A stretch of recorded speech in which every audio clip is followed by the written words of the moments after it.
এদের টেক কেয়ারগুলো আমরা জন্ম যেদিন হয় ওই দিন থেকে আমরা ওদের বাচ্চাটা সেপারেট করে ফেলাই। সেপারেট করে ওর মার কাছে আর দিই না। দেখা যায় যে আমরা আলাদা ফিডারে দুধ খাওয়াই, 2 মাস পর্যন্ত 10 লিটার করে দুধ খাওয়াই, সকালে 5 লিটার বিকালে 5 লিটার। 2 মাস দুধ খাবে, পাশাপাশি ও দানাদারটা খাবে বা সাইলেজটা খাবে, অভ্যস্ত হয়ে যায়। 3 মাস কাল থেকে আমরা টোটাল ওদের আর দুধ দিই না, ওদের সেপারেট ওই দানাদার আর ওই সাইলেজের উপরই রাখি, ওইভাবে গ্রোথ হয়। দেখা যায় আমি এই বছর ওই যে 9.5 মাস বয়সে একটা সার 3.5 লাখ টাকা বিক্রি করছি। তো দেখা যায় যে আর যেগুলা ছিল 6 মাস 7 মাসের ওইগুলা 2,75,000, 80, 2,20,000 এরকম বিক্রি করছি। তাতে দেখা যায় যে আপনার ওই দুধও আমার আসতেছে গাভীর থেকে বেশি দুধের, আর বাছুরও দেখা যায় বছর শেষে আমি আর একটা করে ভালো একটা প্রফিট পাইতেছি। দেখা যায় যেমন এই যে এই সারটা 5 লাখ টাকা দাম হইতেছে, এর পিছনে কিন্তু আমার এই 1.5 বছর বয়স, ঠিক আছে, 1.5 বছর বয়সে কিন্তু আমার 5 লাখ টাকা খরচ হয় নাই। এর বয়স হলো আপনার সর্বোচ্চ মনে করেন যে 1.5 বছর, তার বেশি হবে না।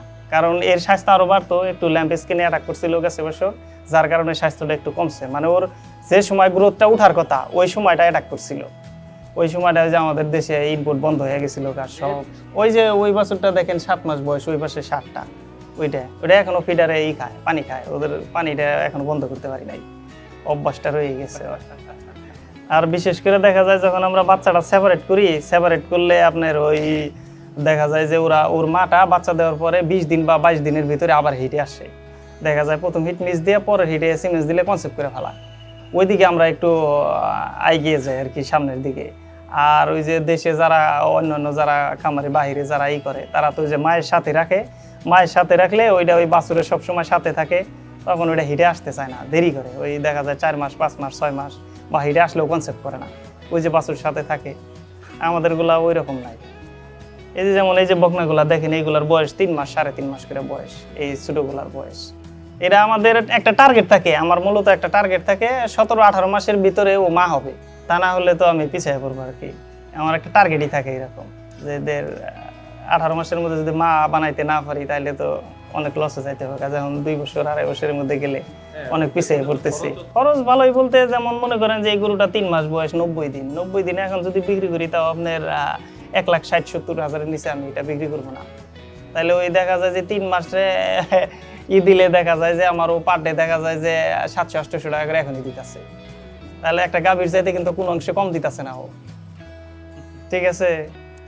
তাহলে নানান দিক বিবেচনা করে রিসার্চ করে আর কি খামার চালাইতে হয়, তা না হলে পরে তো আর কি যুগের সাথে তাল মিলিয়ে চলতে হয়, তা না হলে তো আর মনে করেন 60% আঁশ জাতীয় খাবার লাগবে আর 40% দানাদার লাগবে। দানাদারটা মোটামুটি মনে করেন দুধের সাথে ডাইরেক্ট কানেকশন, আর ওইটা ফাইবারটাই আপনার ওই রুমেন্ট ঠিক রাখার জন্য খাবারটা। কিন্তু ওই নরম জাতীয় খাবার যতই দিবেন ততই ওর ফাইবার নাই, ও লুজ মোশন হবে, খালি পাতলা পায়খানা করবে, খালি পাতলা পায়খানা করবে। যেমন এই যে পানা, কচুরি পানাটা আসলে মূলত খাবার না। ওরা সবাই আসলে খাওয়ায়, কেউ বুঝেও খাওয়ায়, কেউ না বুঝে খাওয়ায়, কিছু না পাইয়া খাওয়ায়। যখন তারা বুঝবো যে না এই কচুরি পানার চাইতে এত পরিশ্রম করে আনার চাইতে আমি 1 কেজি সাইলেজ খাওয়াই অনেক ভালো আছে, পরিশ্রম কম, দেখা যায় যে ওই কচুরি পানাটা দুধের মধ্যে খাওয়াইলে পরে যে দুধটা আসবে, দুধের ফ্যাটটা কমে যায়, প্লাস দুধের মধ্যে দেখা যায় এক ধরনের শিশাদার জাতীয় এক ধরনের আশা করি। তো ওই দুধটা তো খাওয়াইলে পরে গরুর জন্য, মানুষের জন্যই ক্ষতি। গরু খেয়ে যেমন খুদের ভাত, তারপরে এই যে বেশি পানি দিয়ে যে খাবারগুলা খাওয়ায় এইগুলা, তারপরে নরম জাতীয়, বেশি নরম জাতীয়, মানে এই যে এই গাছগুলা, যে নেপিয়ার গাছগুলো আমরা চাষ করি, এই চাষ করলে এই গাছগুলা দেখা যায় যে সব বেশি নরম থাকে, কচি থাকে, এই সময় খাওয়ানো ঠিক। আবার যখন বাইরে বজ্রপাত হয়, বৃষ্টি হয়, ওই বজ্রপাত হইলে পরে দেখা যায় যে 3 দিন ওই গাছটা গরুকে খাওয়ানো যায় না। ওই বজ্রপাতের কানেকশনের সাথে ওই সবুজ গাছটা সরাসরি বিষ হয়ে যায়, বিষক্রিয়া হয়ে যায়। ওটা কেউ না বুঝে ওই তাড়াহুড়া করে বৃষ্টির মধ্যে কাটে না গরুরে দেয়, দেখা যায় গরু পেট ফুট খুলে ওই যে ফুড পয়জনিং হয়ে গরু মারা যায়। কিন্তু কী জন্য মারা যায় কেউ তো আসলে বুঝে না। আসলে ওই ঘাসের সাথে অনেকই থাকে, আর ওই যত কুচি ঘাস খাওয়াবো তত গরুর লুজ মোশন হবে। গরুকে আসলে ফাইবার জাতীয় খাবারটা একটু বেশি খাওয়ানো উচিত। দেখবেন যে কেউ যত নরম খাবার খাওয়াবে, যেমন এই যে ধানের খড়গুলা, এখন যে খড়গুলো আছে এইগুলা কেটে যদি খাওয়ায় এইগুলাও ফুড পয়জনিং হবে। এগুলো খাওয়ানো যায়, তবে দেখা যায় যে কেউ দেখা যায় যে ইউরিয়া মোলাসিস করে খাওয়ায়, আবার দেখা যায় শুকাইয়া পরে আস্তে আস্তে কাটে খাওয়ায় পানি দিয়ে ভিজিয়ে টিজিয়ে। সাইলেজটা মূলত আমরা তৈরি করি যখন ভুট্টা গাছের বয়সটা 120 দিন হয়ে যায়, তখন আমরা ওই মাঠ পর্যায়ে কৃষকের কাছ থেকে কিনি বা তাদের সাথে চুক্তি থাকে যে 120 দিন বয়স হলে আমি আপনার মাঠ থেকে সম্পূর্ণ ভুট্টা গাছ কাইটা ক্লিয়ার করে নিয়ে যাব। তো ওইভাবে আমরা ওই মেশিন আছে আমাদের, আমরা ওই মাঠের মধ্যেই নামাই দিই, দিলে ওইখান দিয়ে গাছটা পুরা গাছ কাটার পর ওই সাথে আবার ভুট্টার যে কলা বলে আর কি, ওইটা একটু মিল্কিং স্টেজে আসতে হয়, মানে দানাটা হইলে চাপ দিলে যাতে একটু দুধ বের হয়। তো ওইটাই আমরা আবার চপিং করি, চপিং করে আমরা আবার এয়ার টাইট করি, মানে আর একটা পলি দেই, তার ভিতরে আবার একটা প্লাস্টিকের বস্তা দেই, দুইটা দিয়ে একটা ভ্যাকুম ক্লিনার দিয়ে ওই বাতাসটা বের করি এয়ার টাইট করে মুখটা বান্ধা পরে বস্তা করে ওইভাবে সেলাই করে একটার উপরে আরেকটা বস্তা স্ট্রাইক দিয়ে রেখে দিই। এইভাবে রাখলে দেখা যায় 1 বছর পর্যন্ত ভালোভাবে থাকে আর কি। আর বড় পর্যায়ে করতে গেলে এর সাথে আবার বা দ্রুত খাওয়াইলে, মানে আমরা সাইলেজটা যদি আমরা মোটামুটি 20 দিন ফার্মেন্টেশন করি, 20 দিন 22 দিন পর থেকে খাওয়াই। আর যদি খুব তাড়াহুড়া হয় তাহলে ওই যে কালচার ব্যবহার করতে হয়, দেখা যায় কালচারটা ব্যবহার করলে আপনার 5-7 দিন পর থেকে খাওয়ানো যায় এই আর কি। আর বড় পরিসরে করলে কালচারটা লাগে, কারণ বিক্রয়ের জন্য করলে ওইটা তো আর টার্গেট থাকে না কবে বিক্রি করব। আর খামারে খাওয়াইলে তো মনে করেন যে একটা আছে যে ধাপে ধাপে শেষ হইতেছে প্রতি মাসে, যার জন্য আর কি ওই বাড়তি খরচের মধ্যে যায় না। খাবারে মনে করেন যে যেমন আমার গরুগুলাই, যে গরুগুলো আপনার 30 কেজি দুধ দেয়, এগুলো তো আমার এখানে তৈরি করা, যেগুলো 30 কেজি দুধ দেয় ও আপনার সকাল বিকাল 7 কেজি ফিট খায়, 7 কেজি ফিট প্লাস আপনার মনে করেন 10 কেজি সাইলেজ, 10 কেজি সাইলেজের দাম মনে করেন যে 10 টাকা কেজি হইলে 100 টাকা। আর ফিড মনে করেন যে এখন যে কোম্পানিরটা খাওয়ায়, ওই দেখে 60 টাকা কেজি আছে, 50 টাকা কেজি আছে, যে যেটা খাওয়ায় আর কি। আমি আবার 40 টাকা কেজি এইটা ইউজ করি, সবচাইতে লো বাজেটের যেটা ওইটা। মানে সাইলেজ খাওয়াইলে আপনার অত হাই পার্সেন্টেজের দানাদারের প্রয়োজন হয় না, সম্পূর্ণ মিনারেল সব কিছু ওই ভুট্টা গাছ থেকে পাইতেছে। মানে ওইটার মধ্যে একটা সুগার আছে, এটা ওই যে ফার্মেন্টেশন হওয়ার পরে দেখা যায় যে এই খাবারটা খুব সুন্দর একটা খাবার হয়। এই খাওয়াইলে আপনার অসুখ বিসুখ বা গরু লাফালাফি ফালাফালি কোনো কিছুর মধ্যে নাই, শান্ত, সবগুলা সাইলেন্ট হয়ে থাকে, খাবে ঘুমাবে। এই যে সারগুলা দেখেন কি সুন্দর, শুধু সাইলেস। আর মনে করেন বিশেষ করে সাইলেসে লেবার কস্টিংটা একদম জিরো, মানে ওই যখন আমি করি তখনই, তারপরে সারা বছর কিন্তু আমার লেবারের দরকার নাই। মনে করেন আপনার বস্তাগুলো আসতেছে, বস্তার থেকে বের করে আমি জাস্ট সারিতে দিতেছি।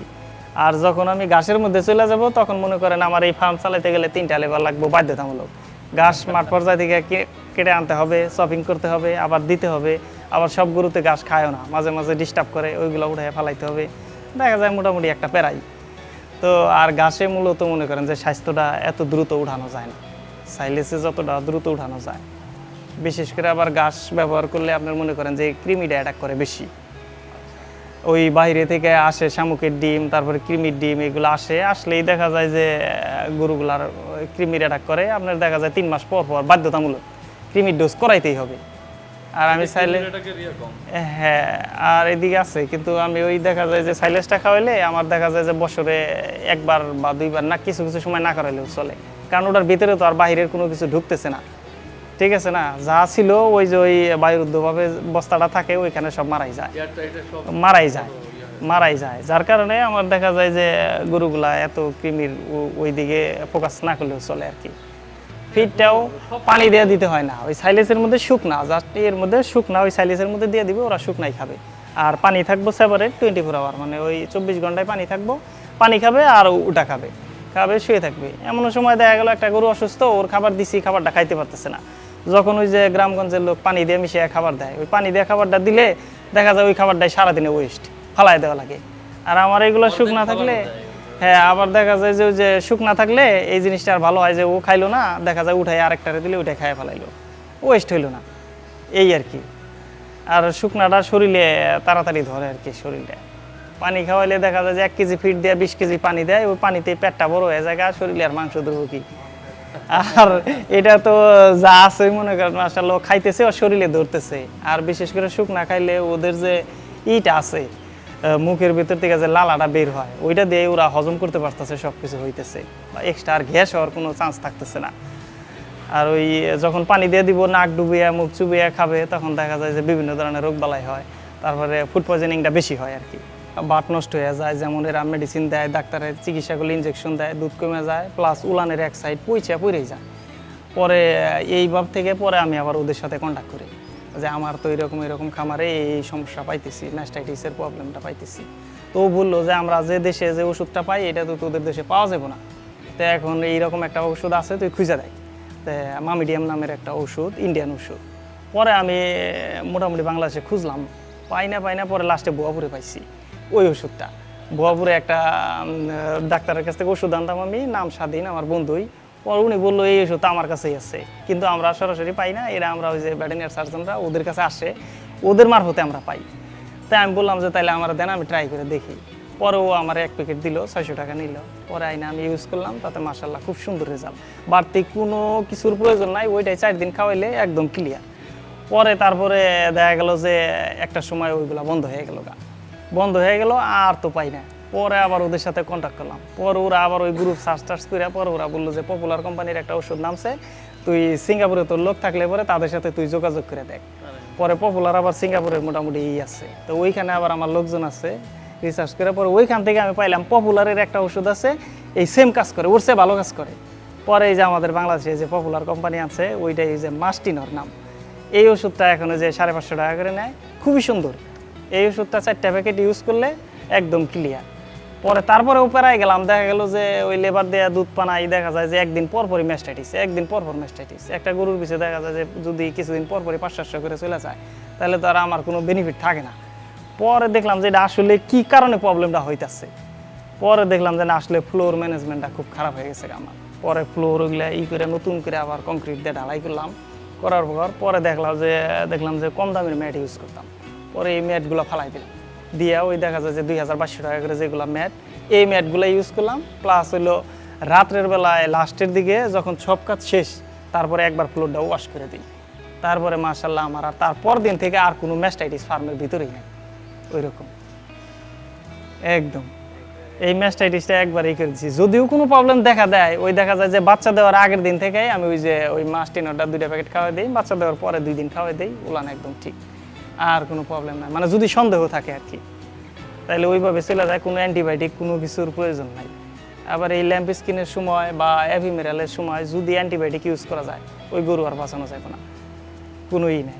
ল্যাম্প স্কিনে যেমন গোটা উঠে গেছে, বছর আমার 5টা অ্যাটাক হয়েছিল, আমি ভ্যাকসিন পাইছিলাম না, অনেক চেষ্টা করছি, ওই যে রফিক ফার্মাটা বন্ধ করে দিছিল, তাদের ওই ভ্যাকসিনটা পাইছিলাম না। পরে আমার কয়েকটা অ্যাটাক করছিল, পরে ওইগুলারে ট্রিটমেন্টের মধ্যে পরে একটা ট্রিটমেন্ট দিল, ওইটা মারা গেল, বড় একটা বকনা বাচ্চা মারা গেল। পরে তারপরে আমি ওদের সাথে কন্ট্যাক্ট করলাম, ইন্ডিয়ায় ওদের সাথে, যে এই ল্যাম্প স্কিনে এরকম একটা করছি। পরে বললো এর কোনো চিকিৎসা দেওয়ার দরকার নাই, টোটাল শুধু নিম পাতার রস আছে, বললো নিম পাতার রস, লেবুর রস আর খাবার সোডা, এই 3টা জিনিস। আর যদি প্লেন নাপা খাওয়ানো যায় তাহলে প্লেন নাপা। পরে ওই প্লেন নাপা যায় গরুর বডি ওয়েট অনুযায়ী 10টা করে সকাল বিকাল দিতাম, আর ওই লেবুর রস, খাবার সোডা, এতে মাশাআল্লাহ এরা সবগুলা, মানে ওই যে আমার এই যে ওই বকনা বাচ্চাটার মোটামুটি দেখা গেছে যে আপনার হয়ে গেছিল গা, কোনো চুল ছিল না শরীরের মধ্যে, একদম সব উঠে গেছিল গা, বড় বড় ফুসকা, মাংস এত বড় বড় পুড়ে গেছে গা খুলে।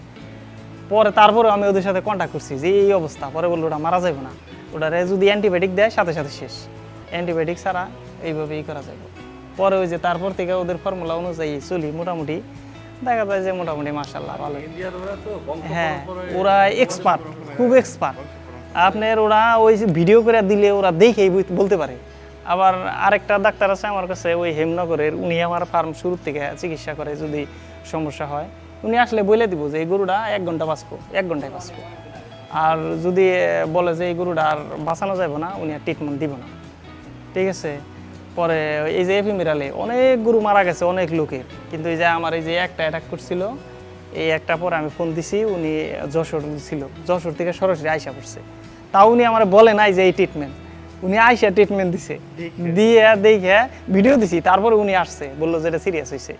মানে ওর টানটা পেট থেকে যদি আসতো তাইলে এবারে কন্ট্রোল করা যেত, ওর পেট টানটা একদম যে শ্বাসের যে টানটা একদম নিচ থেকে ভিতর থেকে শুরু হয়ে গেছিল, তার মানে সিরিয়াস, লাস্ট পর্যায়ে চলে গেছিল। পরে উনি আইসা পরে ট্রিটমেন্ট দিছে, পরে আধা ঘন্টার মধ্যে সুস্থ করো, তা না হলে পরে চলে গেছিল।